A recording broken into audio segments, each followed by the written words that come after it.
just leaning.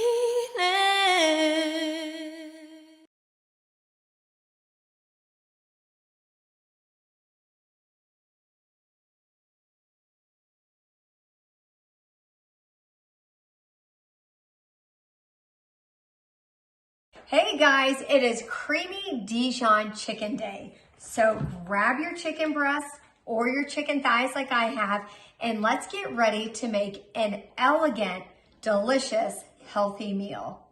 I've added my tablespoon of avocado oil, salt and peppered both sides of my chicken. Now I'm adding them to the skillet, and I'm gonna wait till they're cooked thoroughly and both sides are brown. Remove your chicken and then add your thinly sliced, look how thin, all of your thinly sliced onions, and saute these until they become soft. I just added my minced garlic and my onions are looking so beautiful. Now I'm gonna add my 3/4 cup of bone broth.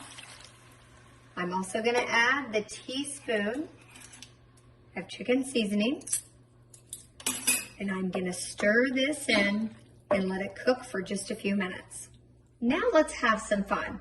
We're gonna add our mustard, 3 tablespoons of Dijon, smells really good.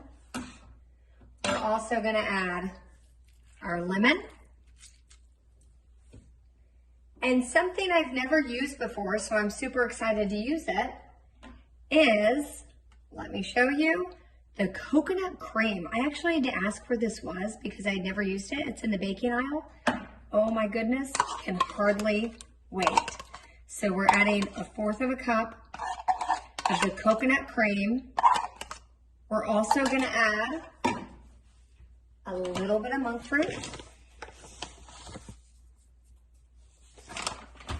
And we're gonna stir that all up and let it simmer. I'm adding my chicken back into the skillet along with all of my broth, onions, Dijon, coconut cream. I'm gonna let this sit here for maybe, I don't know, 5 to 8 minutes so it can really absorb all the different flavors we have going on. Now this is a great dish, you guys, to have on top of your cauliflower rice, or maybe even your mashed cauliflower. It really is delicious, and I hope you enjoy it. Just leaning. You'll never be alone. Get out of bed 'cause you